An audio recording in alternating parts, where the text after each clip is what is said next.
거룩하신 아버지 하나님, 오늘도 우리가 찬송하며 예배하며 주 앞에 나갑니다.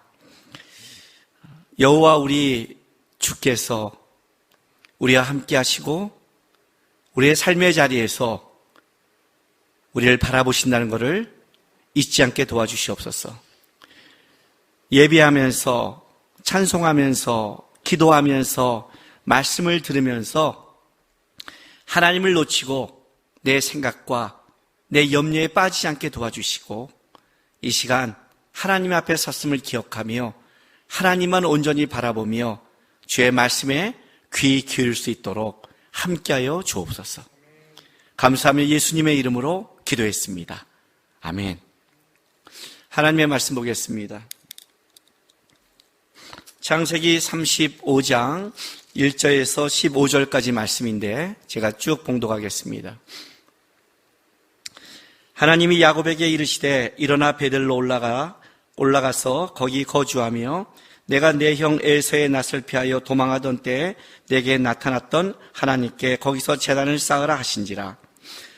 야곱이 이에 자기 집안 사람과 자기와 함께한 모든 자에게 이르되 너희 중에 있는 이방 신상들을 버리고 자신을 정결하게 하고 너희들의 의복을 바꾸어 입으라. 우리가 일어나 베들로 올라가자. 내 환난 날에 내게 응답하시며 내가 가는 길에서 나와 함께 하신 하나님께 내가 거기서 제단을 쌓으려 하노라 하매 그들이 자기 손에 있는 모든 이방 신상들과 자기 귀에 있는 귀고리들을 야곱에게 주는지라.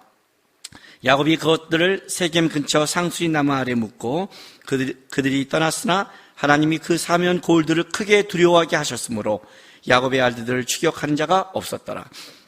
야곱과 그와 함께 모든 사람이 가나안 땅 루스 곧 베델에 이르고 그가 거기서 제단을 쌓고 그것을 엘베델이라 불렀으니 이는 그의 형의 낯을 피할 때에 하나님이 거기서 그에게 나타나셨음이더라. 리브가의 유모 두보라가 죽음에 그를 베델 아래서 있는 상수리 나무 밑에 장사하고 그 나무 이름을 알론방긋이라 불렀더라. 야곱이 밧다람에서 돌아오매 하나님이 다시 야곱에게 나타나사 그에게 복을 주시고 하나님이 그에게 이르시되 내 이름이 야곱이지만은 내 이름을 다시는 야곱이라 부르지 않겠고 이스라엘이 내 이름이 되리라 하시고 그가 그의 이름을 이스라엘이라 부르시고 하나님이 그에게 이르시되 나는 전능한 하나님이라 생육하며 번성하라. 하라한 백성과 백성들의 총회가 내게 나오고 왕들이 내 허리에서 나오리라. 내가 아브라함과 이삭에게 준 땅을 내게 주고 내가 내 후손에게 그 땅을 주리라 하시고 하나님이 그와 말씀하신 곳에서 그를 떠나 올라가시는지라.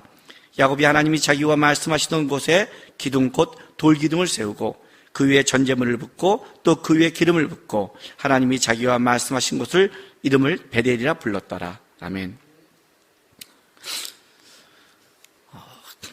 야곱의 성경에 이제 야곱에 나온 삶을 보면 원래 이제 히브리인들은 그 성경적 개념이 부모님이 살아계실 때 그 살아간 아들의 역사는 부모의 역사가 됩니다. 그러니까 지금 우리는 사실은 야곱의 성경을 보고 있지만 히브리인들의 개념이라면 아직 이삭의 역사입니다.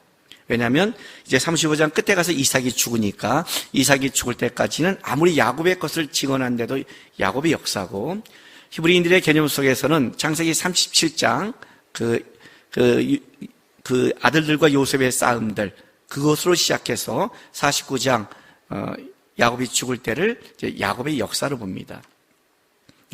그런데 이제 우리가 성경을 볼 때는 어쨌든 성경이 드러내는 사람을 이렇게 주로 본다면 이삭의 역사가 같지만 실제 그 안에 뭐예요? 야곱이 주로 드러나는 것이 창세기 25장부터 35장까지가 그렇게 드러나고 그리고 이제 37장부터는 사실은 야곱이 같이 살아있는 야곱의 역사지만 실제 우리 눈에는 요셉과 그 형제들의 싸움이 주로 이렇게 드러나죠.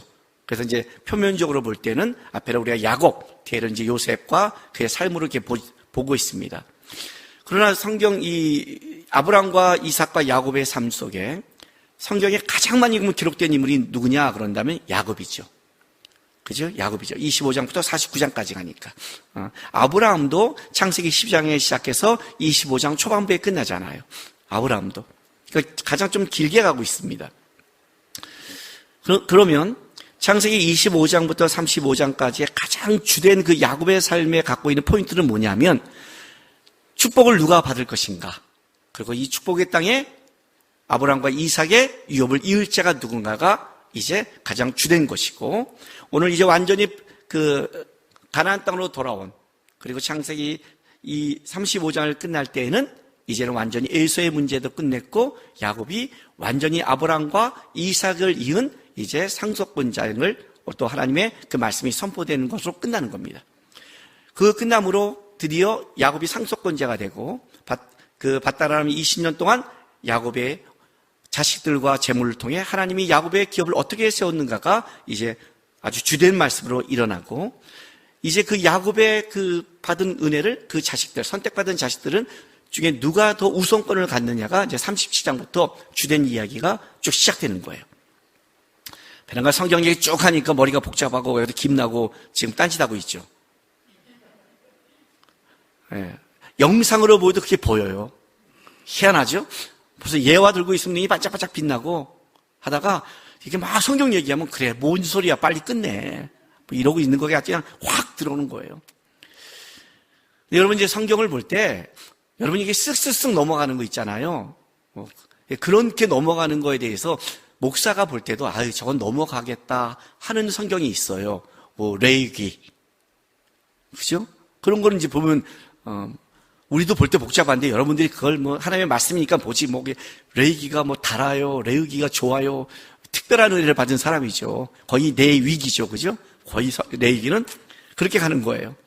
그런데 여러분이 그래도 성도고 그리스도인이고 하나님의 자녀라면 그래도 성경은 봐야 될 거 아니에요, 그죠? 성경은 천국 갈 때 한 번은 보고 와야 되잖아요. 그래도 야곱 편은요, 그래도 정독을 하셔야 돼요. 야곱은 일단 내용 자체가 따분하지 않고요, 다 드라마틱하고요, 특별히 성화의 과정 속에 우리에게 삶의 이야기를 가장 많이 해주는 게 야곱이에요. 왜 그런 줄 아세요? 아브라함처럼 본토 친척 아비집을 떠나 믿음으로 가는 모범생은 우리 중에 많지 않아요. 이삭처럼, 물론 이삭의 삶의 말년에는 약간 좀 이렇게 희미했지만, 그러나 이삭처럼 딱 칼을 두고 하는데 순종하는, 또 그렇게 순종하는 착한 사람도 드물어요. 근데 야곱처럼 발목 잡고 팥죽 끓이고 잔머리 쓰고 당하고 물고 맞고 고집 부리고 너무 느낌이 오잖아요. 사실 야곱은 우리 얘기란 말이죠. 우리 이야기. 그래서 야곱을 자세히 보셔야 돼요. 야곱을 보면 좀 벅차요. 요셉처럼 뽐나지도 않고, 아브라함처럼 멋지지도 않고, 이삭처럼 착하지도 않지만, 야곱을 보면 야곱의 삶 전체는 하나님의 이야기가 있어요. 야곱이 왜 성화의 상징이냐면, 야곱은 그가 잔머리를 그리던, 실수를 하던, 실패를 하던, 머물던, 가던 야곱의 이야기는 가장 많은 하나님의 이야기를 담고 있는 거예요. 그래서 야곱의 성경이 가장 많이 기록한 것은 야곱을 특별히 사랑한 것보다는 야곱의 이야기 속에 하나님의 이야기 때문에 기록하는 거지 야곱의 개인사가 아닌 거예요. 그래서 저는 야곱이 좋아요. 왜냐하면 지금 창세기 이 35장을 맞는 이 시점에는 야곱의 그 인생 속에 가장 큰 위기를 맞아요.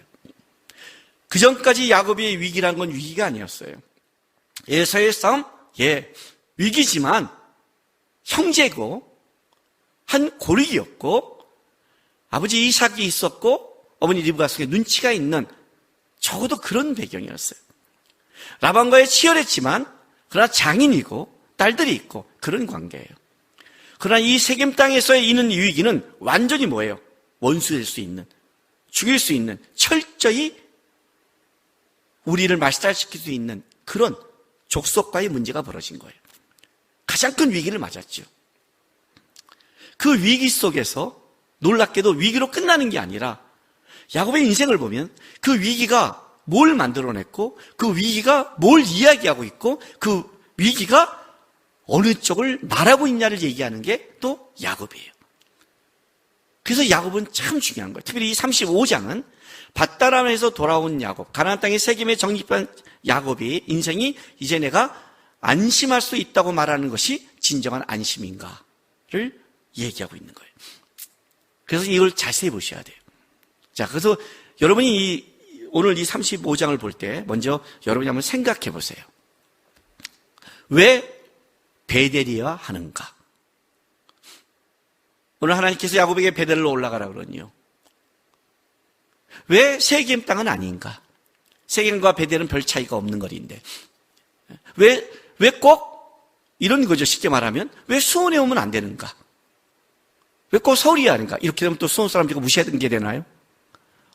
왜 서울이 아닌가? 제가 서울 사니까. 또 왜 수원이어야 되는가? 왜? 하나님은 다 계시잖아요. 갈대아 우리의 아브라함이 있었을 때 하나님께서 갈대아 우리에 나타나서 이렇게 말씀하세요. 너의 본토 친척 아비집을 떠나 내가 지시한 땅으로 가라. 그게 믿음의 시작이에요. 그런데 분명히 하나님은 갈대아 우리에 나타나셨어요. 거기 계셔요. 그러면 우리 하나님은 갈대아 우리에서는 힘을 못 쓰는가? 야, 여기는 내 나아바리가 아니야. 나와. 그런가? 하나님은 모든 곳에 하나님이며 하나님은 모든 곳에 계신데 왜 갈대아 우리에서는 역사하지 않는 것인가? 아브라함을 왜 나오게 하는가? 왜 베델해야 되는가? 이 문제예요. 분명히 하나님은 다 계신데 이 문제가 우리에게 분명해지지 않으면 신앙의 삶이 분명해지지 않아요. 왜냐하면 모든 피조물들은 뭐에 묶인다고 그랬어요? 시간에 묶이고 장소에 묶여요. 시작이라고 그랬잖아요. 하나님은 시간과 장소를 만드시며 공간을 만드시며 거기에 피조물을 뒀다고요. 그 속에 우리는 누굴 만나느냐? 사람을 만나요. 그러니까 여러분 신앙생활 어렵다 하는데 실제 어려운 게 아니에요. 모든 피조물은 세 가지에 묶여요. 그런데 시간, 시대, 2021년을 살아가는 것은 우리가 결정하는 게 아니죠. 우리는 그 준 시간 속에 무조건 살게 돼 있어요. 한국 사람인데요. 나 여기 이 땅에 사는데 장소도 하나님이 주셨어요. 그런데요. 시간은 바꿀 수 없지만 장소는 바뀔 수가 있어요. 그게 달라요. 같은 시대에 살아가지만 이민 갈 수 있고요. 같은 시대에 살지만 서울이 아니라 지방으로 갈 수 있고요.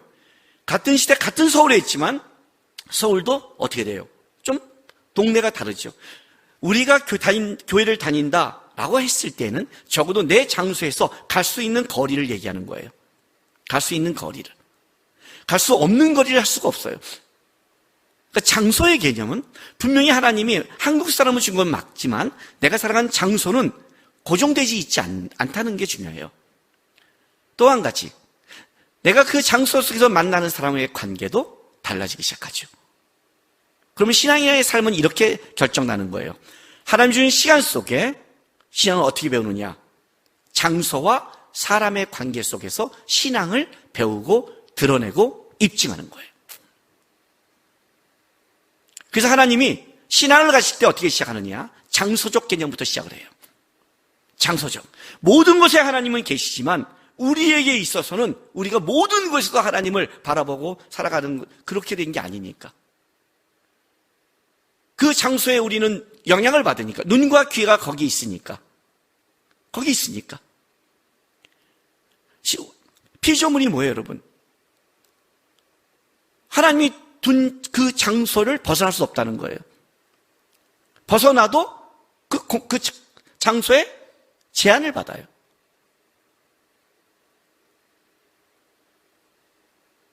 여러분이 갖고 있는 마인드, 여러분이 갖고 있는 생각,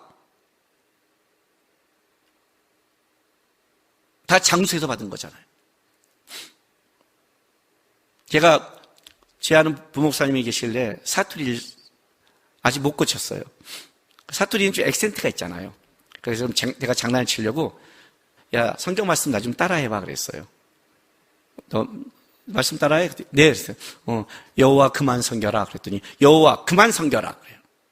그래서 제가 여호와를 그만 섬기라고? 너 우상 숭배하지 그랬어요. 이 말이 지금 무슨 말인지 모르죠? 여호와 그만 섬기는 무슨 말이 여호와 그만 섬기는데 그죠? 그랬더니 이렇게 말하더고요. 여호와 그분만 섬기는 여호와 그만 섬겨라고.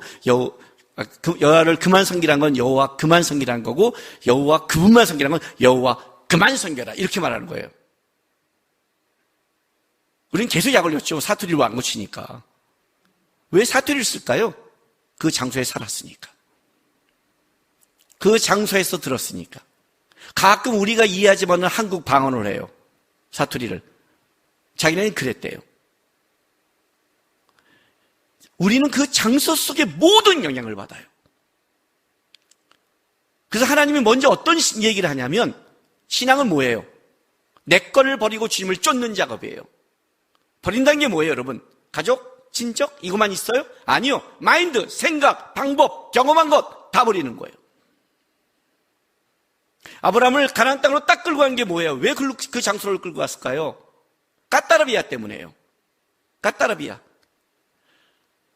한 번도 들어보지 않은 말, 한 번도 경험해보지 않는 것, 한 번도 보지 않은 것은 내 안에 어떤 머리에 아무것도 없다.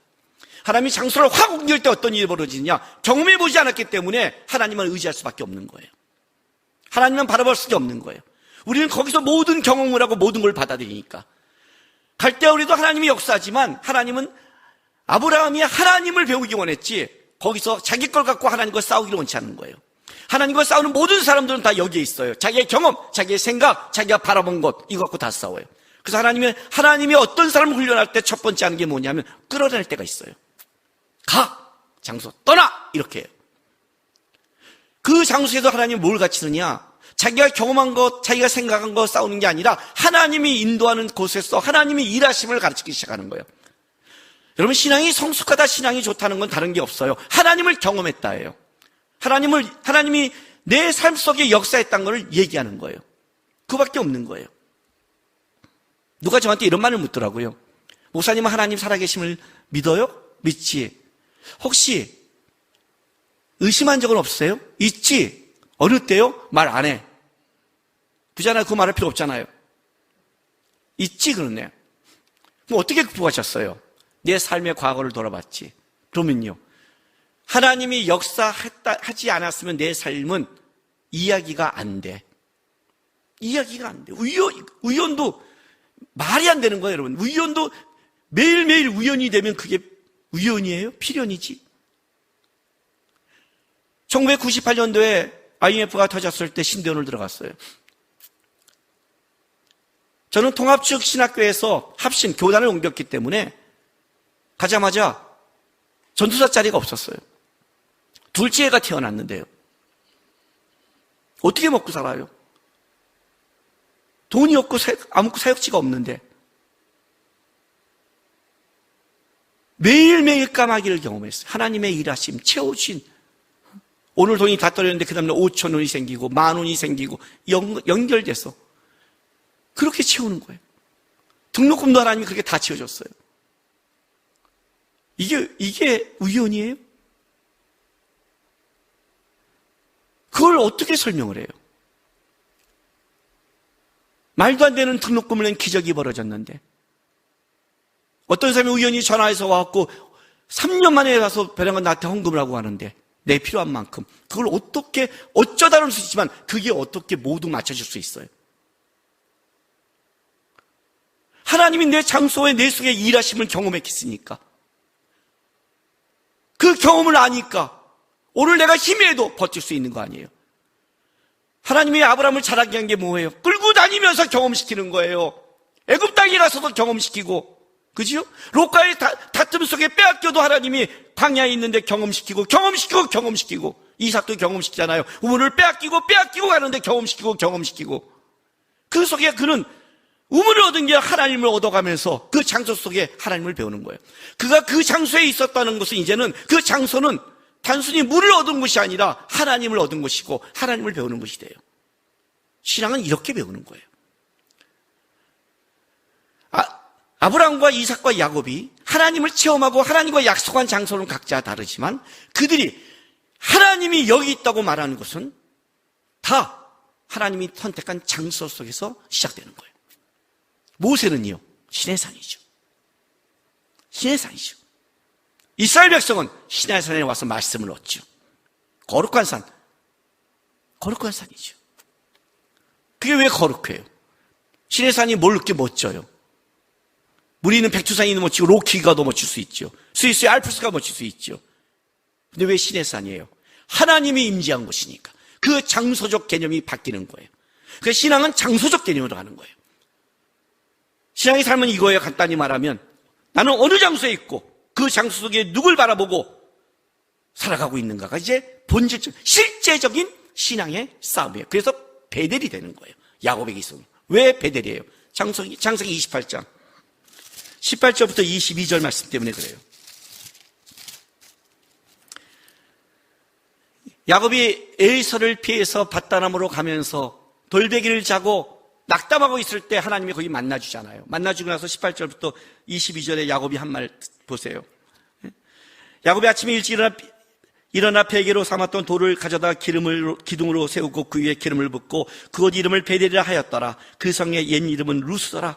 야곱이 선하 이르되 하나님이 나와 함께 계셔서 내가 가는 이 길에서 나를 지키시고 먹을 떡과 입을 옷을 주시어 나를 평안히 아버지의 집으로 돌아오게 하시리니 여호와께서 나의 하나님이 되실 것이요 내가 기둥으로 세운 이 돌들이 하나님의 집이 될 것이요 하나님께서 내게 주신 모든 것의 10분의 1을 내가 반드시 하나님께 드리겠나이다 하였더라. 이게 무슨 말이에요? 야곱이 고백한 거죠. 여기에 하나님이 계시구나. 그러면 야곱이 하나님을 경험한 하나님이 여기 계신다는 것이 베델만 얘기했을까요? 아니요.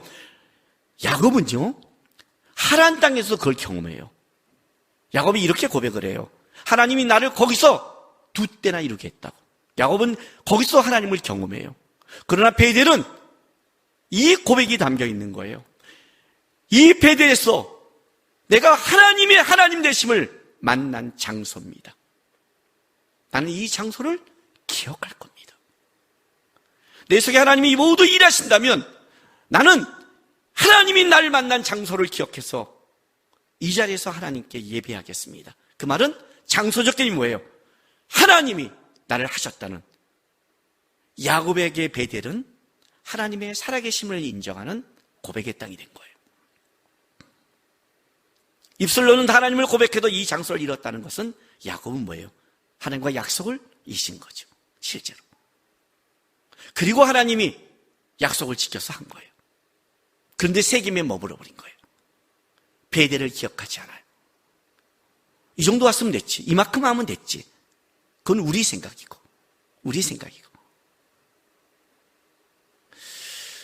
사역을 하거나 교회를 하거나 신앙생활을 할 때 꼭 문제가 있는 신앙의 사람들이 이런 말을 해요. 나 이만큼 하면 된 거 아니야? 그 말은 그게 이만큼 한 거이 될 수도 있어요. 근데 이런 식의 말은 곤란해요. 사람들이 봉사하고 있는, 갖고 있는 평균 수준의 말로 얘기하면 곤란해요. 왜 그런지 아세요? 그 사람이 이만큼 한 것은 인간끼리의 봉사가 아니에요.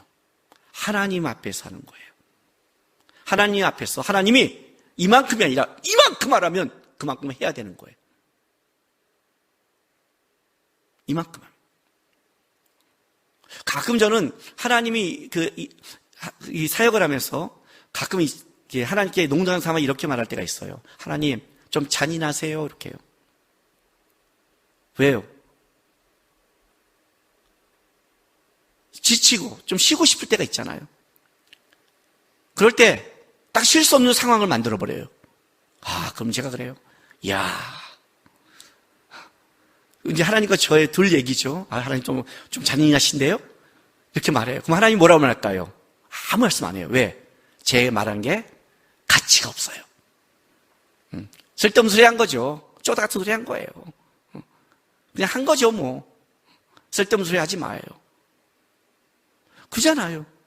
내가 한 게 할 만큼 한 게 아니잖아요. 여러분이 하나님께 하는 거잖아요. 베드로에서 뭐라고 말해요? 누구든지 무슨 말을 해도 주께서 말씀하신 것 같고 무슨 일을 해도 하나님이 주신 것처럼 하라가 이게 무슨 말이에요?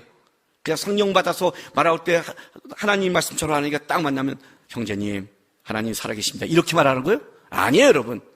하나님을 의지해서 하는 것처럼 하라는 거잖아요. 왜 사역자에게 충성하라고 말해요? 왜 사역자가 미리 준비하라고 말해요? 왜 시간을 지키라고 말해요? 너가 하나님께 하는 봉사가 하나님께 하는 것 같이 안 하면 누가 모독을 당하냐면 하나님이 모독을 당하니까. 세상 사람이 돈 버는 것도 그렇게 안 해 임마. 무슨 하나님의 봉사를 그따위로 해. 그 말이 나오는 거예요. 제가 우리 후배들 목회자에게 하는 말이잖아요. 목회자 한 사람의 충성은 교회에 연결되어 있다. 세상 사람이 직장이라는 것보다 더 충성하라고 그랬어요. 세상 사람이 하는 걸 충성해라. 운동선수가 얼마나 몸을 만드는 줄 아세요? 내일 시합이 있으면 얼마나 절제한 줄 아세요? 주일날 예배가 있고 예배를 준비하는데도 아이 쌍놈의 새끼들이 딴짓하고 와요. 이건 우리 목사끼리 얘기해요. 여러분 말하지 마세요. 이해가 되세요? 굉장히 중요한 거, 이 문제는요.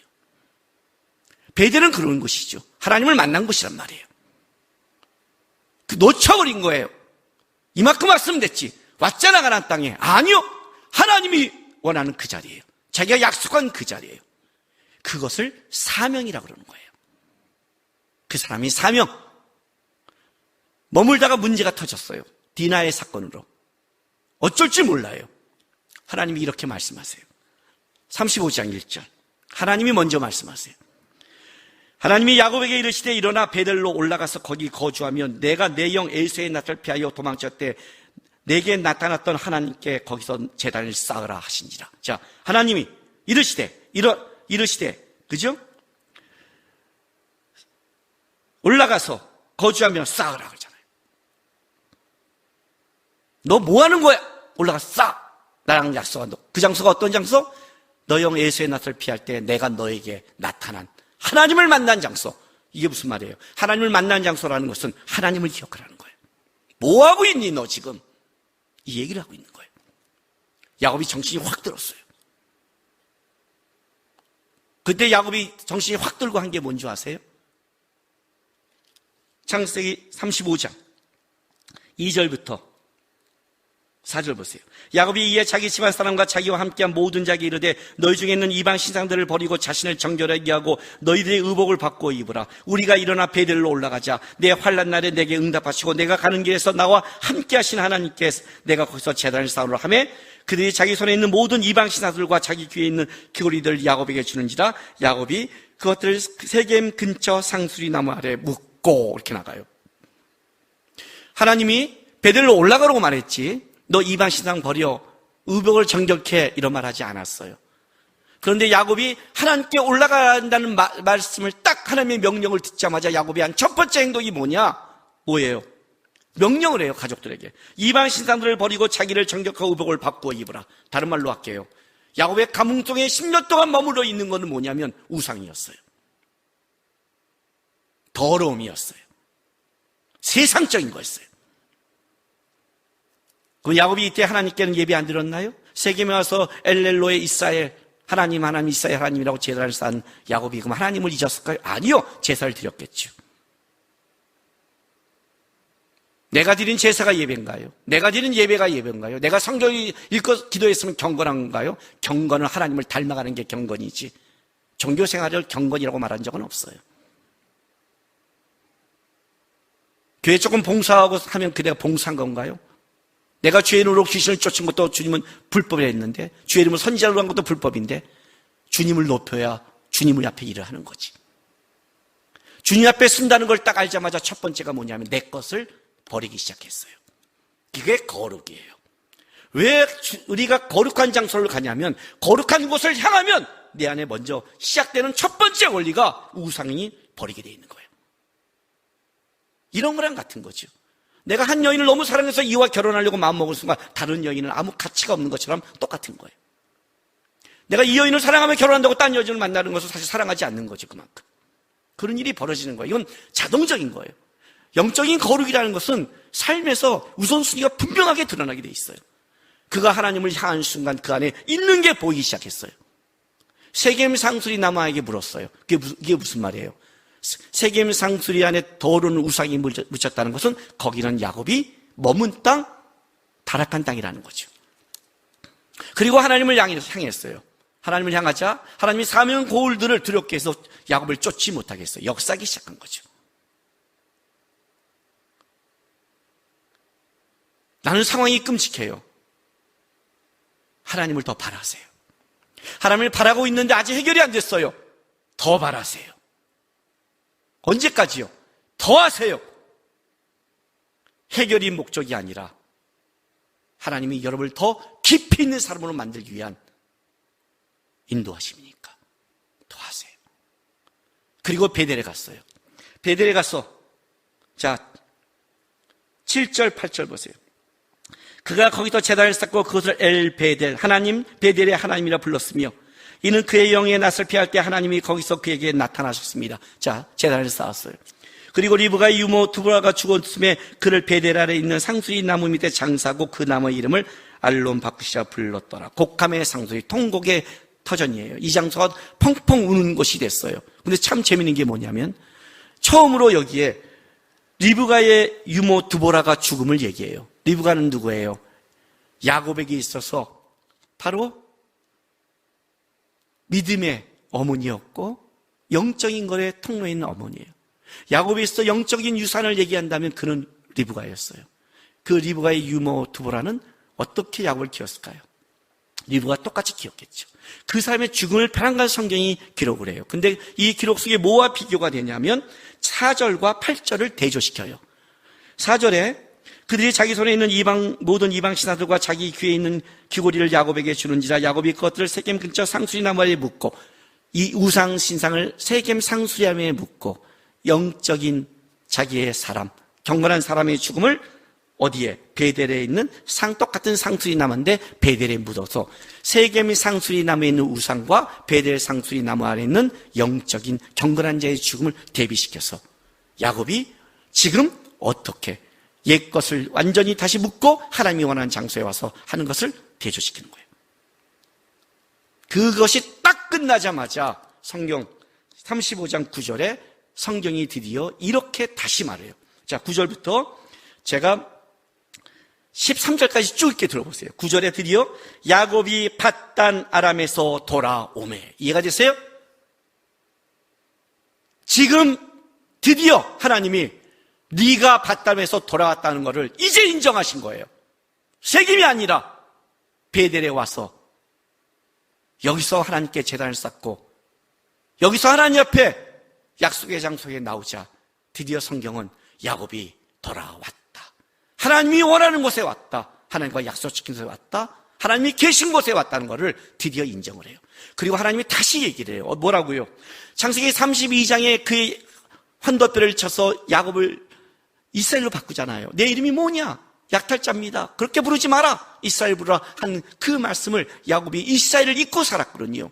다시 하나님이 10절에 하나님이 그에게 이르시되 내 이름이 야곱이지만은 내 이름을 야곱이라 다시는 야곱이라 부르지 않겠고 이스라엘이 내 이름이 되리라 하시고 그가 그 이름을 이스라엘로 부르고 다시 베델에서 이스라엘로 부르고 하나님이 만들고 싶은 야곱이 아니라 이스라엘 다시는 내가 야곱으로 부르지 않겠다. 너 이스라엘이다 부르고 하나님이 그에게 이르시되 나는 전능한 하나님이라 생육하고 번성하라. 한 백성과 백성들의 총회가 내게서 나오고 왕들이 내 허리에서 나오리라. 내가 아브라함과 이삭에게 준 땅을 내게 주어 내가 내 후손에게도 이 땅을 주리라 하시고 하나님이 그와 말씀하신 것을 거기서 그를 떠나 올라가시는지라. 그죠?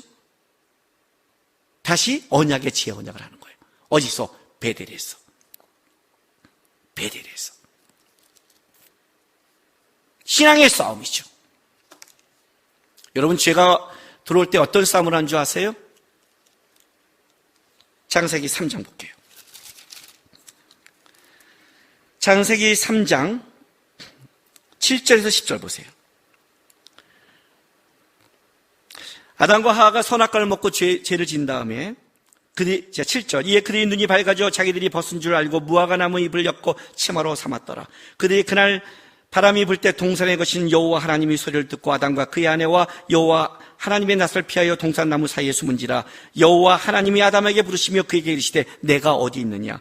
이르시되 내가 동산에서 하나님의 소리를 듣고 내가 벗었으므로 두려워하여 숨었나이다. 이해가 되세요? 범죄한 아담에게 하나님이 첫 번째 한 말씀이 내가 어디 있느냐예요. 장소적 개념이란 말이죠. 그러면 아담은 어디 있어요? 에덴 동산에 있었어요. 죄를 지키려도 에덴 동산에 있었어요. 지금도 에덴 동산에 있어요. 근데 하나님이 왜 이렇게 물었을까요? 그 원래 에덴 동산은 하나님을 만나고 하나님께 순종하며 하나님의 뜻을 쫓아가는 하나님을 친밀한 장소가 에덴 동산이었어요. 근데 그가 하나님을 피하기 시작한 거예요. 숨기 시작해요. 거기서. 나중에 에덴 동산에 쫓아나요. 하나님이 묻는 거죠. 내가 어디 있느냐? 이 말은 무슨 말이에요? 하나님 앞에 있어야 될 네가 왜 그 하나님 앞을 피하기 시작하냐? 두려웠습니다. 예. 죄가 들어오면 하나님 앞에 나가야 될 장소에서 세상의 장소를 피하는 거예요.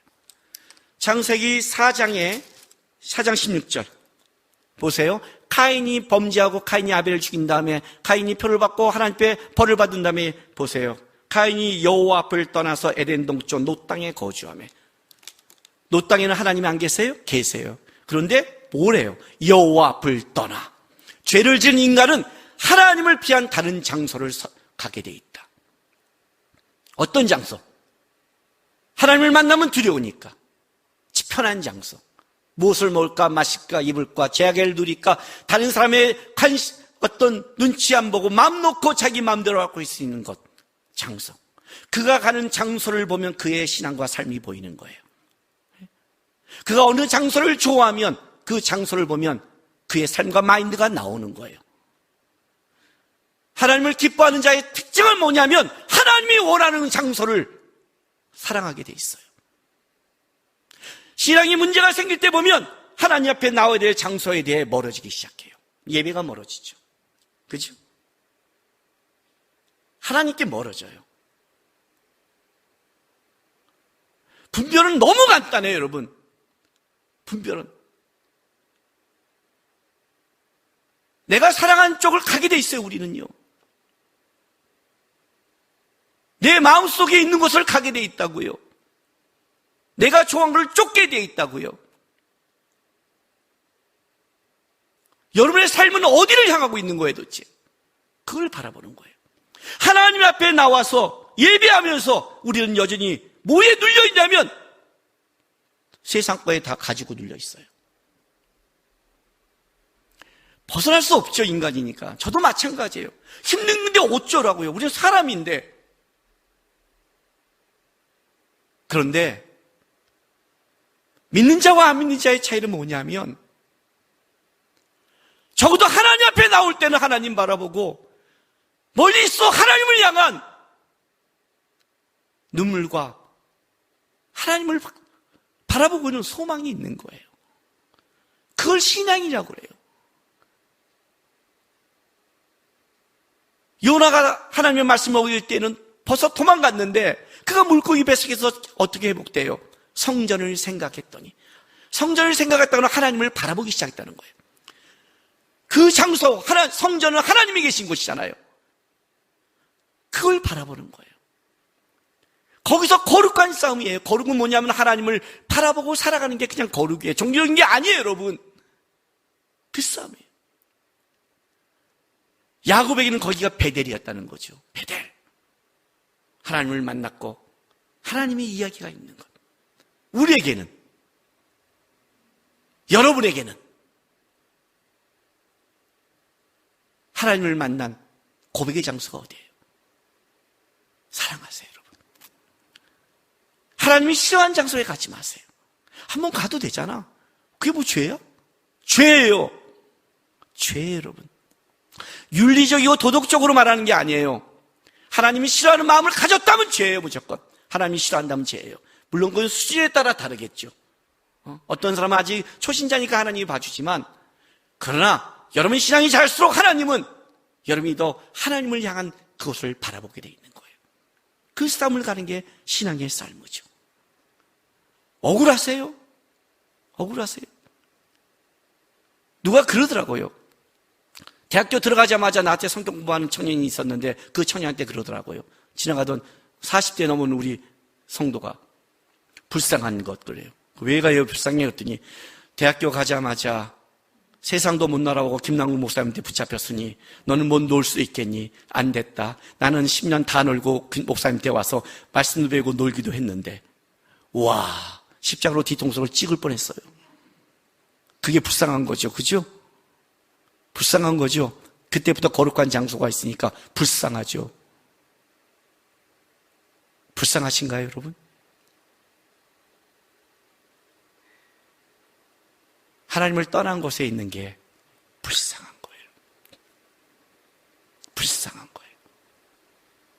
하나님이 거길 보는 한숨이, 답답함이 불쌍한 거예요. 하나님, 주님이 계신 곳, 주님이 원하신 자리, 주님이 바라는 곳, 하나님의 뜻이라면 머물지 않고 끝까지 기꺼이 하나님의 뜻에 내 속에 있는 모든 것 하나님 바라보면서 가겠습니다. 그 장소, 그곳 거룩한 싸움 하겠습니다 하는 야곱 같은 멋진 그리스도인이 되길 주님의 이름으로 바랍니다. 기도하겠습니다. 하나님, 머물지 않게 도와주십시오. 하나님, 편하고 안주하지 않게 도와주십시오. 하나님, 무두려움 때문에 떨면서 주저하지 않게 도와주십시오. 생명이 있는 한 기꺼이 주를 쫓아가는 신앙 되게 도와주십시오. 열심히 주를 따라가는 신앙 되게 도와주십시오. 무언가를 이루는 게 아니라 그곳에서 주님을 향한 고백과 주를 향한 제 삶이 드러나도록 인도해달라고 우리 시간 다 같이 주님 앞에 결단하며 나가겠습니다. 기도하겠습니다. 거룩하신 우리 아버지 하나님 감사합니다. 하나님, 이 시대에 하나님이 우리의 삶을 뒀습니다. 이곳에 우리가 살아가고 있습니다. 코로나 바이러스로 우리가 삶이 묶였고 여행도 못한다고 답답한 게 아니라 나에게 둔 이 장소, 나에게 둔 이 자리에서 막혀있던, 답답하던, 묶여있던 하나님을 바라고 하나님의 뜻이 이루어지는 신앙의 삶을 살아가게 도와주시옵소서. 세상이 바라보고 세상이 쫓는 세상의 아름다운 터전을 흠모하게 바라보지 않도록, 롯처럼 요단을 온들이 물이 많아서 세상인 줄 모르고 세상을 쫓아가는 신앙이 되지 않도록, 하나님이 나에게 있어하는 장소, 하나님이 원하는 장소, 하나님이 나에게 있어하는 그 장소 지켜가면서 거기서 우상들을 버리고 거룩한 믿음의 싸움을 하고 있는 하나님의 사람으로 자랄 수 있도록 하나님 우리를 도와주시고 역사하여 주시옵소서.